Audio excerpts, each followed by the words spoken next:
রোজা শুধু পেটের রোজা হয় না, রোজা আমাদের চোখের, কানের, মুখের, হাতের প্রত্যেকটা অঙ্গ প্রত্যঙ্গের রোজা হয়, যেটা আমাদের আসলে পানীয় বা খাদ্যের কাজ দেয়, সেটা আসলে রোজা রেখে নিষিদ্ধ। আরব স্কলাররা, সৌদি আলমরা, শেখ বিন বাজ রহমতুল্লাহ সহ অনেকে এটাকে অনুমোদন করেন, কিন্তু আমাদের উলামা কেরাম নিষেধ করেন। মাসে আপনার এই অভ্যাসটা ছাড়া সম্ভব, অর্থাৎ একদিন 2 দিন করতে করতে পুরো মাস ছাড়া সম্ভব। অতএব আমাদের সেই সৎ সাহসটা করা দরকার। অশ্লীল ভিডিও দেখা, যেটা আল্লাহ তাআলা আমাদের জন্য হারাম করেছেন, যেটা আমাদের জন্য সব দিক থেকে ক্ষতিকর।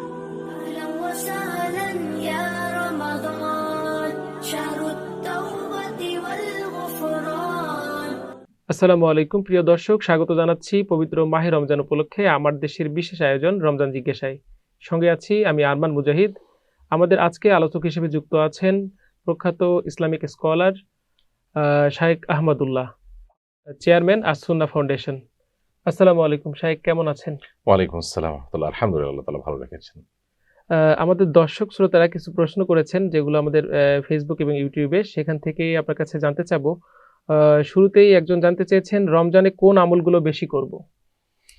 ধন্যবাদ। রমজান মাস আসলে আমল ইবাদতের মাস। এই মাসে আমাদের যে কোনো নেক আমল, যে কোনো ভালো কাজই আমরা পরিমাণে বাড়িয়ে দিব। দ্বিতীয়ত, স্পেশাল কিছু আমল আছে রমজানের, যেগুলোকে আমাদের বিশেষ গুরুত্বের সাথে করা উচিত। রমজানের সেই স্পেশাল আমলগুলোর মধ্যে প্রধান আমল হলো সিয়াম সাধনা করা, রোজা রাখা, যেটা ফরজ রমজানের। এরপর দ্বিতীয় গুরুত্বপূর্ণ আমল হলো সকল প্রকার পাপাচার থেকে বেঁচে থাকা, সকল প্রকার অপরাধ থেকে বেঁচে থাকা। অপরাধ থেকে বেঁচে থাকার শিক্ষা, প্রশিক্ষণ এই রমাদান থেকে নিতে হয়। কারণ সিয়াম যে আমরা রাখি, সিয়াম রেখে কিন্তু আমরা পান, আহার, যৌনাচার থেকে বিরত থাকি। এই যে বিরত থাকার একটা কসরত, বিরত থাকার একটা প্রচেষ্টা, এখান থেকে মূলত পাপাচার ত্যাগের শিক্ষা পাওয়া যায়। তো সেই শিক্ষা ধারণ করে পুরো রমজান জুড়ে আমাদেরকে পাপাচার ত্যাগের অভ্যাস গড়ে তুলতে হবে। রমজান অন্যতম গুরুত্বপূর্ণ একটা আমল হলো তারাবির নামাজ। সেটা আলহামদুলিল্লাহ আমরা পড়ার চেষ্টা করি, ধীরে সুস্থে সুন্দরভাবে পড়া উচিত। রমজানের আরেকটা স্পেশাল আমল হলো কোরআনে কারিমের তেলাওয়াত। কারণ এই মাসে আমরা জানি কোরআন নাজিল হয়েছে, সো এই মাসে বেশি বেশি করে কোরআনে কারিমের তেলাওয়াত হওয়া উচিত। রমজান মাসের একটা বিশেষ গুরুত্বপূর্ণ আমল হলো রমজানের শেষ দশকে ইতিকাফ করা, যেটা আমাদের সমাজ থেকে অনেকটা হারিয়ে গেছে বলা যায়, অনেকটা কমে গেছে বলা যায়। কারণ ইতিকাফ করার লোক খুব কম পাওয়া যায়। প্রিয় নবী সাল্লাল্লাহু আলাইহি ওয়াসাল্লাম রমজানের রোজা ফরজ হওয়ার পর থেকে নিয়ে তার মৃত্যু পর্যন্ত কোনো বছরই তিনি কিন্তু ইতিকাফ ছাড়েননি। অর্থাৎ রমজানের শেষ 10টা দিন মসজিদে এসে একজন মানুষ নিজেকে আবদ্ধ করে ফেলবে আল্লাহর ইবাদতের জন্য। বৈষয়িক সমস্ত ব্যস্ততা, সকল এঙ্গেজমেন্ট থেকে তিনি ফ্রি হয়ে, মুক্ত হয়ে আল্লাহর ইবাদতে মাশগুল হবেন, আল্লাহর সাথে কানেক্টেড হওয়ার চেষ্টা করবেন। এটা হলো রমজানের গুরুত্বপূর্ণ একটা আমল। এইভাবে রমজানের স্পেশাল আমল আছে অনেকগুলো। আমরা এটাকে ছোট একটা পুস্তিকা একত্র করেছি, মাহে রমজানের 27 আমল বলে, এগুলো স্পেশাল। এছাড়া রমজান মাসে আমাদের সকল নেক আমলগুলো বেশি পরিমাণে করা, বেশি বেশি জিকির করা, আল্লাহর কাছে বেশি বেশি দোয়া করা, এরকম যত আমল আছে সেগুলো দান সাদেকা করা, সেগুলো রমজানে আমরা একটু বেশি বেশি করে করতে হবে ইনশাআল্লাহ। আরেকজন জানতে চেয়েছেন, রোজা রেখে কি টুথপেস্ট দিয়ে ব্রাশ করা যাবে? রমজান মাসে রোজা রেখে দিনের বেলায় টুথপেস্ট ব্যবহার করে ব্রাশ করাটা অনুচিত। কারণ হলো আমরা জানি টুথপেস্ট যখন আমরা ব্যবহার করি তখন আমাদের থুতুর সাথে এর একটা অংশ আমাদের গলতকরণ হয় বা পেটে যায়। তো যেহেতু সিয়াম সাধনার অন্যতম গুরুত্বপূর্ণ দিক হলো পানাহার বর্জন করা, সো কোনো কিছু আমাদের পেটে খাদ্য নালী হয়ে বা কোনো কিছু হয়ে যদি যায়, সেটা আমাদের জন্য পরিহার করা কর্তব্য। সেই জায়গা থেকে আসলে পেস্ট ব্যবহার করে ব্রাশ করা অনুচিত। তবে যদি কেউ পেস্ট ব্যবহার করেন, ভালো করে কুলু করে ফেলে দেন, ইচ্ছাকৃত কোনো কিছু না গেলেন, তার রোজা হয়ে যাবে। বাট কিছু না কিছু যদি ধুলোর সাথে যাচ্ছে, এই জন্য এটা অ্যাভয়েড করাটা উচিত। যদি এই বিষয়ে আরব স্কলাররা, সৌদি আলমরা, শেখ বিন বাজ রহমতুল্লাহ সহ অনেকে এটাকে অনুমোদন করেন, কিন্তু আমাদের উলামা কেরাম নিষেধ করেন। এবং নিষেধাজ্ঞার সপক্ষে যুক্তিটা হলো যে কিছুটা হলেও পেটে যায় এবং এটা থেকে বেঁচে থাকার সুযোগ আছে। সো আমরা যখন সাহারি করব, সাহারি করে ফজর আজান হওয়ার আগে আগে সাহারির সময় থাকতে থাকতে আমরা ব্রাশ করে ফেললাম, সারাদিন তো আমি আর খাচ্ছি না, অতএব আর ব্রাশ করার প্রয়োজন হচ্ছে না। তবে এখানে একটা জিনিস প্রসঙ্গত বলতে পারি, মেসওয়াকটা আমরা বেশি বেশি রোজা রেখে করতে পারি। কেউ এবার এটা মনে না করেন আমাদের দর্শকদের যে পেস্ট ব্যবহার করতে আমরা নিষেধ করেছি, এর মানে কি এই যে আপনি মেসওয়াক করতে পারবেন না? উত্তর হলো না, এর মানে এটা না, আপনি মেসওয়াক করতে পারবেন। নবী করিম সাল্লাল্লাহু আলাইহি সাল্লাম রোজা রেখে এত বেশি মেসওয়াক করতেন যে সাহাবীদের কেউ কেউ বলেছেন যে সেটা গুণে শেষ করা যাবে না। অতএব রোজা রেখে আপনি বেশি বেশি মেসওয়াক করবেন মুখের দুর্গন্ধ দূর করার জন্য এবং অন্যান্য উদ্দেশ্যে। আর পাশাপাশি খালি ব্রাশ আপনি সেটা দিয়ে দাঁত ব্রাশ করতে পারবেন, কোনো অসুবিধা নেই। পেস্ট ব্যবহার করলে আপনি যদি ভালো করে চতুর সাথে ফেলে দেন, তাতে আপনার রোজা ভাঙবে না, কিন্তু রোজাটা কিছুটা সংশয়ের মধ্যে আপনি ফেললেন বা কিছুটা পেটে আপনার খাবার গেল, সেই জায়গা থেকে এটা পরিহার করতে পারলে ভালো। আরেকজন জানতে চেয়েছেন রোজা রেখে ইনসুলিন ও ইনহেলার নেওয়া যাবে কিনা। গুরুত্বপূর্ণ এবং খুবই প্রাসঙ্গিক একটি প্রশ্ন। আমাদের অনেকেই ডায়াবেটিসের রোগী আছেন যাদের আসলে ইনসুলিন নিতে হয়, বিশেষ করে খাবার আগে। সো এই প্রশ্ন উত্তর আমরা বলবো যে রমজান মাসে রোজা রেখে বা রমজানের বাইরেও যে কোনো সময় রোজা রেখে আমরা ইনসুলিন নিতে কোনো অসুবিধা নেই, আর ইনজেকশন নিতেও কোনো অসুবিধা নেই। কারণ হলো ইনসুলিন বা ইনজেকশন এগুলো আসলে আমাদের পাকস্থলিতে যায় না, এটা হলো সবচেয়ে ইম্পর্টেন্ট কথা। রোজার জন্য ক্ষতিকর কোনগুলো সেগুলো আমাদের মৌলিক নীতিমালা জেনে রাখলে সুবিধা হবে। রোজা রেখে যে সমস্ত বস্তু আমাদের শরীরে গ্রহণ করলে সেটা আমাদের পাকস্থলিতে যায়, যেটা আমাদের খাদ্যনালীতে যায়, যেটা আমাদের আসলে পানীয় বা খাদ্যের কাজ দেয়, সেটা আসলে রোজা রেখে নিষিদ্ধ। এখন ধরুন আমাদের শরীরে ইনজেক্ট করা হলো কোনো মেডিসিন, সেটা আসলে পাকস্থলী পর্যন্ত যায় না। অতএব এটা যদি আমাদের খাদ্যের কাজ দিচ্ছে না, পাকস্থলীতে যাচ্ছে না, সো এটাতে কোনো অসুবিধা নেই। আর ইনসুলিন তো এতই সামান্য এবং চামড়ার সামান্য নিচে, যেটা আসলে ভেতরে যাওয়ার কোনো প্রশ্নই ওঠে না। এই জন্য সারা বিশ্বের ওলামা ইকরাম একমত ব্যাপারে যে কোনো ডায়াবেটিসের রোগী যদি ইনসুলিন নিতে চান রোজা অবস্থাতে নিতে পারবেন। ঠিক একইভাবে কেউ যদি টিকা নিতে চান রোজা রেখে টিকা নিতে পারবেন, কেউ যদি ইনজেকশন নিতে চান সেটাও তিনি নিতে পারবেন। ইনহেলারের বিষয়টা, এটা নিয়ে কিছুটা আলাপ আছে। সেটা হলো যে ইনহেলার নেওয়ার ব্যাপারে সৌদি আরব ওলামা ইকরাম সহ মিডল ইস্টের ওলামা ইকরাম অনুমোদন দেন, আমাদের ওলামা ইকরাম নিষেধ করেন। অর্থাৎ দুইটা মত আমরা পেলাম এখানে। যারা অনুমোদন দেন তাদের যুক্তিটা হলো, বিশেষ করে শেখ মোহাম্মদ সাল্লাহ আল মুনাজ্জিদ হাফিজাহুল্লাহ, বিশ্ববিখ্যাত ফতোয়ার ওয়েবসাইট ইসলাম QA এটার প্রতিষ্ঠাতা, তার মতে আমরা যে ইনহেলার নেই, এই ইনহেলারের মধ্যে যে মেডিসিন থাকে, প্রথমত এটা আমাদের শ্বাসনালী ওপেন করার জন্য ভূমিকা রাখে বা আমাদের শ্বাসকষ্ট দূরের জন্য এবং আমাদের লাঙের ট্রিটমেন্টের জন্য অনেক সময় ইউজ হয়।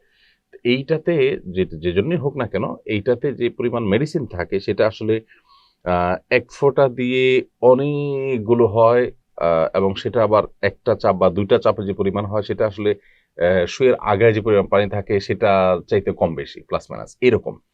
এটারও তার গবেষণা। তিনি বলেন যে এ বিষয়ে বিশেষজ্ঞদের সাথে আলাপ করে এ বিষয়ে জানার পর আমার কাছে মনে হয়েছে যে এটা আসলে রোজার জন্য কোনো ক্ষতিকর না। কারণ হলো এটা প্রথমত ভেতরে যাওয়ার মতো মেডিসিন এখানে যে পরিমাণ থাকে সেটা আসলে কোনো হিসাবে আনার মতো না, এত কম, যার কারণে রোজার জন্য কোনো ক্ষতিকর হবে না। তবে আমাদের ওলামা ইকরাম এটাকে নিষেধ করেন মোটা দাগে।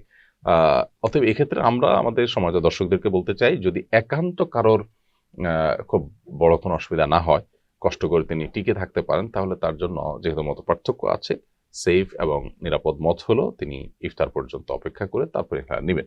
আর যদি কারোর একেবারে অনেক বেশি কষ্ট হয়ে যায়, মাত্রাতিরিক্ত হয়ে যায়, তাহলে তিনি হেলার গ্রহণ করবেন। আরেকজন জানতে চেয়েছেন ইফতারের সময়সূচিগুলোতে রমজানের নিয়ত ও সেহরি দোয়া দেয়া থাকে, সেহরি আর ইফতারের, সেগুলো কি পড়া যাবে? ধন্যবাদ। ইফতার বা সাহারির দোয়া, ইফতারের দোয়া, সাহারির নিয়ত বা রমজানের রোজার নিয়ত, এগুলো বিভিন্ন ক্যালেন্ডারে লেখা থাকে, আমরা দেখি। এর মধ্যে কিছু কিছু থাকে অথেন্টিক, কিছু থাকে আনঅথেন্টিক। আমাদের আসলে মৌলিক নীতিমালা মাথায় রাখা দরকার। সেটা হলো যে আমরা যেটা অথেন্টিক সেটা গ্রহণ করব, সেটা কি ক্যালেন্ডারে আছে নাকি বইয়ে আছে না কোনো অনুষ্ঠানে পেয়েছি, কোনো আলেমের মুখ থেকে শুনেছি, ডাজ নট ম্যাটার। দেখবো যে অথেন্টিক কিনা। ক্যালেন্ডারে যা থাকে তার সবকিছু অথেন্টিক না, আবার সবকিছু আনঅথেন্টিকও না। যেটা অথেন্টিক সেটা আমরা নিতে পারি। যেমন ইফতারের দোয়া। ইফতারের দোয়া আমাদের দেশে বেশিরভাগ রমজানের ক্যালেন্ডারগুলোতে লেখা থাকে আল্লাহুম্মা লাকা সুমতু আলা রিজকিকা আফতার। তো এটা একটা হাদিসে আছে, একেবারে উড়িয়ে দেওয়ার মতো না। যদিও সেটা নিয়ে সনদ নিয়ে কিছুটা আলাপ আছে, তবে এর চাইতে বিশুদ্ধতর আরো বেশি শক্তিশালী যে হাদিসটি, সেটি হলো জাহাবাজ জমা তাল্লাতিল উরুক ওয়া সাবাতাল আজরু ইনশাআল্লাহ। ইফতার দোয়া হিসেবে এটা অধিকতর বিশুদ্ধশালী, কিন্তু দুইটাই চলবে, সমস্যা নেই। আর রোজার নিয়ত হিসাবে বা সাহারির দোয়া হিসাবে যেগুলো আমাদের দেশে ক্যালেন্ডারগুলো থাকে, এগুলোর কোনো ভিত্তি নাই, এটা আনঅথেন্টিক, কারণ এটা কোন সুন্নাহর কোথাও বর্ণিত হয়নি। আমরা সবচেয়ে ভালো হয় যদি লক্ষ্য করি যে কোনো ক্যালেন্ডারে যদি কোনো দোয়া দেওয়া থাকে, নিচে কোনো রেফারেন্স আছে কিনা। যদি কোনো হাদিসের কিতাবের রেফারেন্স থাকে তাহলে সেটা আমরা গ্রহণ করতে পারি। আর সাধারণত এই যে রোজার নিয়তটিও থাকবে, এগুলোর নিচে আপনি কখনো রেফারেন্স দেখবেন না, কারণ আসলে এটার কোনো অথেন্টিক সোর্স নেই। আমরা রমজান মাসে হোক রমজানের বাইরে হোক রোজা রাখার জন্য উঠেছি ভোর রাত্রে, সেহরি খেতে উঠেছি, সাহারি খাচ্ছি, দ্যাটস এনাফ। আলাদা করে নাওয়াইতু আন আসুমা গাদান এই জাতীয় কোনো নিয়ত মুখে উচ্চারণ করার কোনো প্রয়োজন নেই। কোরআন বা সুন্নাহ কোথাও আমাদেরকে সে বিষয়ে নির্দেশ করেনি। ইফতার নিয়ে আরেকজন জানতে চেয়েছেন সূর্যাস্তের সাথে সাথে ইফতার না করে কয়েক মিনিট দেরি করা হলে রোজার কোনো ক্ষতি হবে কিনা। সূর্যাস্তের সাথে সাথে ইফতার করে ফেলার চেষ্টা করা উচিত। কারণ নবী করিম সাল্লাল্লাহু আলাইহি ওয়াসাল্লাম বলেছেন, লা ইয়াজালুন নাসু বিখাইরিন মা আজ্জালুল ফুতুর ওয়া আখারুস সাহুর। মানুষ ততদিন পর্যন্ত কল্যাণের ভেতর থাকবে, অর্থাৎ সিয়াম এবং ইফতার সাহারি এর উপকারিতা, স্পিরিচুয়াল পাওয়ার, সুবিধা এগুলো পাবে যতদিন তারা ইফতারটা তাড়াতাড়ি করবে আর সাহারিটা দেরিতে করবে। তাড়াতাড়ি আর দেরিতে করার মিনিং হলো যে ইফতারটা একেবারে ফার্স্ট টাইমে করবে সূর্যাস্তের সঙ্গে সঙ্গে, আর সাহারিটা শেষের দিকে করবে। এখন সূর্যাস্তের সঙ্গে সঙ্গে ইফতার করার মানে কিন্তু এই না যে 1-2 মিনিটও দেরি করা যাবে না। ধরুন নবী করিম সাল্লাল্লাহু আলাইহি সাল্লামের সময় তো আমাদের মতো এরকম আজকাল যেরকম আমরা সূর্য ডোবাকে একেবারে মিনিটের মধ্যে আমরা এনে ফেলেছি, তার আমার তো এই টেকনোলজি ছিল না। নিশ্চয়ই এরকম সেকেন্ড মিনিট হিসাব করে তারা ইফতার করতে পারেন নাই। চোখে দেখেছেন সূর্য ডুবে গেছে, তারা ইফতার করেছেন। অতএব এখানে 1-2 মিনিট এদিক সেদিক হয়ে গেলে হাদিসের বরখেলাপ হবে না। তবে কেউ যদি 5 মিনিট, 7 মিনিট, 10 মিনিট কোনো যৌক্তিক কারণ ছাড়া লেট করেন, তাহলে সেটা অবশ্যই অনুচিত। রোজা হয়ে যাবে, কিন্তু একটি অনুচিত কাজ হবে, একটা সুন্নাহর খেলাফ হবে, কোয়ালিটি কিছুটা কমে যাবে, সেদিকটা আমাদের খেয়াল করা দরকার। ইহুদিরা এবং শিয়া এই দুই সম্প্রদায়ের মানুষ তারা সাধারণত ইফতার করে হলো চতুর্দিক অন্ধকার হয়ে যাওয়ার পরে। আমাদেরকে নবী সাল্লাল্লাহু আলাইহি ওয়াসাল্লাম বলেছেন যে আমরা তাদের মতো করে, অর্থাৎ ইহুদির মতো করে অ্যাটলিস্ট আমরা আমাদের ইফতারকে এত বিলম্ব করবো না। সূর্য ডুবে গেছে, আমরা ইফতার করে ফেলবো। আরেকজন জানতে চেয়েছেন ইফতারের পর সিগারেট খাওয়া যাবে কিনা। সিগারেট খাওয়া বা ধূমপান করা এটা সর্বাবস্থায় একজন ইমানদারের জন্য নিষিদ্ধ এবং হারাম। সো সর্বাবস্থায় আমাদের এটা বর্জন করা উচিত। আল্লাহ তাআলা বলেছেন, ওয়ালা তুলকু বিআইদিকুম ইলা তাহলুকা, তোমরা নিজেদেরকে ধ্বংসের দিকে ঠেলে দিও না। যেটা আমাদের স্বাস্থ্যের ধ্বংস, আমাদের শরীরের নিজের ধ্বংস ডেকে আনে, সেটা আমাদের জন্য খাবার হোক আর পানীয় হোক গ্রহণ করা হালাল নয়। সেটা আমাদেরকে আল্লাহ তাআলা নিষেধ করেছেন। সো একজন রুচিশীল, একজন ইমানদার মানুষ, একজন স্বাস্থ্য সচেতন মানুষ, একজন দায়িত্বশীল মানুষ কখনো আসলে এই নাজায়েজ কাজটি করতে পারে না। অখাদ্য বা যেটা খাওয়ার উপযুক্ত, পানীয় উপযুক্ত নয়, সেই জিনিসটা পান করতে পারে না। এটা আমাদের কমন একটি বিষয় মাথা রাখতে হবে। রমজান মাসে যদি সেটা কেউ করে তাহলে তার ভয়াবহতা আরো বেশি। কারণ আপনি একটা গুনাহ, একটা অপরাধ এমনিতে করলে যেটা ভয়াবহ, সেটা রমজানের মতো বরকতময় সময়, যেখানে ভালো কাজ করতে বলা হয়েছে, যেখানে খারাপ কাজ থেকে বিরত থাকতে বলা হয়েছে, সেখানে ওই খারাপ কাজ করাটা আরো বেশি গর্হিত। সো আমরা ধূমপান পরিত্যাগ করার চেষ্টা করব।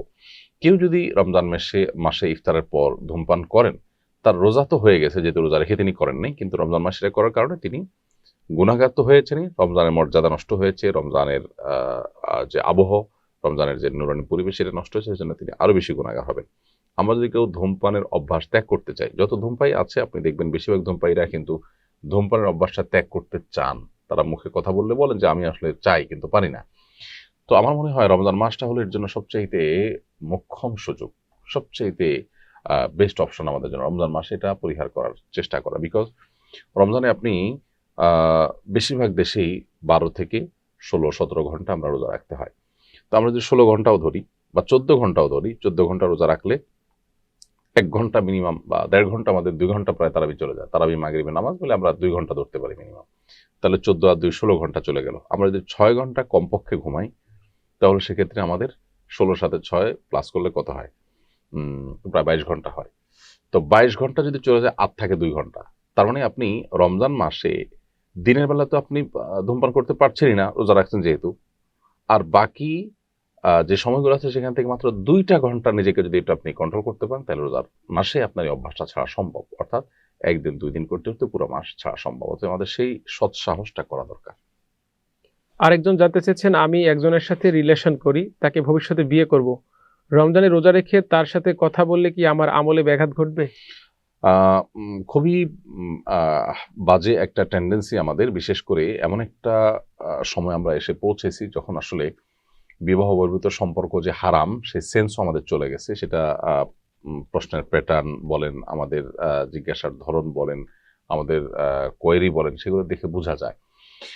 একজন মানুষ বিবাহ হওয়ার আগ পর্যন্ত তিনি কোনো মানুষের সাথে, একজন নারী পুরুষ পরস্পরের সাথে যোগাযোগ করা এটা হারাম। বিশেষ করে যোগাযোগ কন্টিনিউ করা, একটা হলো জানাশোনার জন্য শুধুমাত্র কোয়েরির জায়গা থেকে করলেন, সেটা ভিন্ন কথা। কিন্তু এইভাবে যদি অনবরত যোগাযোগ মেনটেন করেন এবং হারাম সম্পর্ককে কন্টিনিউ করেন, সেটা নাজায়েজ কথা এবং গুনাহের কথা। রমজান মাসেও যদি তিনি সেটা করেন, তাহলে সেক্ষেত্রে রমজানের পবিত্রতা নষ্ট হয়, এই গুনাহটা আরো বাড়বে। সো তাদের হয় বিবাহের ব্যাপারে সিদ্ধান্ত নিয়ে ফেলা উচিত, আর নাহলে দুজনের পথ ভিন্ন হয়ে যাওয়া উচিত। রমজানের বাইরে সব সময়ের জন্য এই বিধানগুলো সমানভাবে প্রযোজ্য। রমজানে এটার মাত্রা আরো ভয়াবহ, কারণ একটি নেকামলের মাসে এই কাজগুলো করা অনুচিত। তবে হ্যাঁ, রোজা ইটসেলফ এটা হয়তো হয়ে যাবে, রোজার কোনো অসুবিধা হবে না যদি আপনি রোজার যে মূল স্ট্রাকচার, পানাহার, জনাচার, এটা বর্জন করে থাকেন। কিন্তু এগুলোর কারণে আপনার রোজার মান কমে যাবে, গুণ কমে যাবে। আরেকজনের আরেকটি প্রশ্ন, রোজা রেখে অশ্লীল ভিডিও দেখলে রোজা হবে কিনা? একই কথা প্রযোজ্য, আমরা একটু আগে যেটা বললাম, অর্থাৎ অশ্লীল ভিডিও দেখা, যেটা আল্লাহ তাআলা আমাদের জন্য হারাম করেছেন, যেটা আমাদের জন্য সব দিক থেকে ক্ষতিকর, আমাদের শারীরিক, মানসিক, আমাদের আধ্যাত্মিক সব দিক থেকে ক্ষতি বয়ে আনে। অতএব এটা আমাদের সবসময় বর্জন করা উচিত। রমজান মাসে যদি কেউ রোজা রেখে এটা দেখে, তাহলে তার রোজার স্ট্রাকচারটা হয়ে যাবে, কিন্তু এই রোজার মান অবশ্যই কমে যাবে। নবী করিম সাল্লাল্লাহু আলাইহি সাল্লাম বলেছেন, যে ব্যক্তি রমজান মাসে রোজা রেখে অন্যায়, অনাচার, খারাপ কাজ এগুলো পরিহার করলো না, তাহলে তার এই রোজা রেখে উপবাস থেকে আল্লাহর কোনো লাভ নেই। ফালাইসা লিল্লাহি হাজাতান আইয়াদা আতআমাহু ওয়া শারাবা, তার খাদ্য, তার পানীয় বর্জন করাতে আল্লাহর কোনো ঠেকা পড়ে নাই। সো রমাদান মাসে রোজা রেখে আমাদের সকল প্রকার পাপাচার বর্জন করার অভ্যাস করতে হবে। রমজান মাসে আপনি কেন রোজা রেখে পানাহার করছেন না? কি কারণে? কারণ আল্লাহ নিষেধ করেছেন। তো সে আল্লাহই তো আপনাকে অশ্লীল জিনিস দেখতে নিষেধ করেছেন। তো আল্লাহর একটা আদেশ আপনি মানলেন, আরেকটা আদেশ আপনি মানলেন না। ব্যাপারটা এই দাঁড়ালো যে আপনি রোজার আংশিক রোজা করলেন, আংশিক রোজা করলেন না। রোজা শুধু পেটের রোজা হয় না, রোজা আমাদের চোখের, কানের, মুখের, হাতের প্রত্যেকটা অঙ্গ প্রত্যঙ্গের রোজা হয়। সো আমি চোখ দিয়ে খারাপ কিছু দেখছি মানে হলো আমার চোখের রোজা ভঙ্গ করে ফেললাম। এতে আপনার রোজা কাগজে কলমে হয়ে যাবে, হয়তো আপনি পানাহার করেন নাই, জোনাচার করেন না, সেজন্য কাগজে কলমে হয়ে যাবে, কিন্তু রোজা রেখে যে গুনাহের কাজ করলেন সেজন্য রোজার কোয়ালিটি আপনার নষ্ট হয়ে যাবে, এবং এটার কতটা বিনিময় আল্লাহর কাছে পাবেন সেটা প্রশ্নবোধক বিষয় হয়ে দাঁড়াবে। আরেকজনের আরেকটি প্রশ্ন, রোজা অবস্থায় থুথু বা লালা গিলে ফেললে রোজা ভেঙে যাবে কিনা? রোজা অবস্থায় থুতু বা লালা গিলে ফেলে কোনো অসুবিধা নেই। আমরা অনেকে এটা নিয়ে খুব বেশি অরিড থাকি, অহেতুকি আমরা অনেকে অনেক বেশি স্ট্রেস নিতে থাকি। বিশেষ করে আমাদের শিশু কিশোরদেরকে দেখা যায় তারা জীবনে প্রথম প্রথম যখন রোজা রাখে অনেক ঘন ঘন থুতু ফেলতে থাকে। তো অনেক বেশি থুতু ফেলতে ফেলতে মানুষের একসময় গলা শুকিয়ে যায়। এটা আসলে আননেসেসারি, কষ্ট কোনো প্রয়োজন নাই। এটা যেহেতু ন্যাচারাল একটা বিষয়, থুতু না গিললে আমরা বাঁচবো না। আমাদের বেঁচে থাকার প্রয়োজনে আমাদের কণ্ঠনালীকে আমাদের সিক্ত রাখতে হয়, সেই প্রয়োজনে আল্লাহ তাআলা সিস্টেমটাই রেখেছেন এভাবে। সো এই থুতু গেলাতে কোনো অসুবিধা নেই, লালা গেলাতে কোনো অসুবিধা নেই। কোনো কফ টফ যদি চলে আসে এবং সেটা গেলা হয়ে যায়, তাতেও রোজার কোনো ক্ষতি হবে না। তবে থুতু একত্র করে মুখে তারপরে গিলে ফেলার বদভ্যাস যদি কারোর থাকে বা এরকম যদি কেউ করে, সেটাকে ওলামা কেরাম নিষেধ করেছেন, অনুচিত হবে, কিন্তু তাতেও রোজা ভঙ্গ হবে না। আরেকজন জানতে চেয়েছেন, সেহরির সময় মসজিদের মাইকে গজল গাওয়া বা কোনো ঘোষণা দেওয়া যাবে কিনা? দেখুন, সাহরি যে সময়টাতে আমরা করি, ভোর রাতের সময়টা, এই সময়টা নানা কারণে খুবই গুরুত্বপূর্ণ। প্রথমত, রাতের শেষ প্রহরে আল্লাহ রাব্বুল আলামিন দুনিয়ার আকাশে নেমে এসে ডেকে বান্দাদেরকে ক্ষমা করেন। অর্থাৎ অন্য সময় আমরা আল্লাহর কাছে চাও পেশ করি, কিন্তু ভোর রাতের এই সময়টাতে আল্লাহ তাআলা ডেকে ডেকে কারা কারা আল্লাহর কাছে দোয়া করতে চায় তাদেরকে করতে উদ্বুদ্ধ করেন, এবং তিনি তাদের চাওয়াগুলো পূরণ করেন। এই জন্য সাহরির এই সময়টাতে আমাদের উচিত হলো দোয়াতে মাশগুল হওয়া, ইবাদতে মাশগুল হওয়া। সাহরির জন্য ডাকা এটাও একটা ভালো কাজ, যে কেউ ঘুমিয়ে থাকলে তাকে আমি হেল্প করলাম। কিন্তু এক্ষেত্রে আমাদের লক্ষ্য করা উচিত যে যারা এই সময় ইবাদতবন্দি করে, দোয়া দুরুদে মাশগুল থাকে, আমাদের অতিরিক্ত ডাকাডাকি তাদের ডিস্টার্বের কারণ না হয়। সেই সাথে যারা রোজা রাখবেন না, হয়তো অসুস্থ আছেন বা অমুসলিম আছেন, তাদেরও খুব বেশি বিরক্তির কারণ যেন না হয়। এখানে মাত্রা জ্ঞানটা হলো গুরুত্বপূর্ণ, এটা হলো মূল কথা। যে আমরা অনবরত মাইক বাজাতে থাকলাম, সেটা যেন না হয়। যতটুকু প্রয়োজন ততটুকু আমরা করলাম। আর অনেক এলাকাতে এখনো মানুষ সাহরির সময় ডাক শুনে তারা সাহরি খেতে ওঠেন, এটা যেমন ঠিক, আবার এটাও ঠিক যে এটা আমাদের কালচারের অংশ হয়ে গেছে, যুগ যুগ ধরে চলে আসছে। হালকা পাতলা ডাকাডাকি এটা মানুষ অ্যালাউ করে এবং এটাকে মানুষ ভালোভাবে নেয়। কিন্তু যখন আমাদের আধা ঘন্টা 1 ঘন্টা পর্যন্ত ইউটিউব থেকে আমরা গজল টজল ছেড়ে দিয়ে আমরা রেখে দিই, তখন সেটা অনেকের বিরক্তির কারণ হয়। সেটা আমাদের মাথায় রাখতে হবে।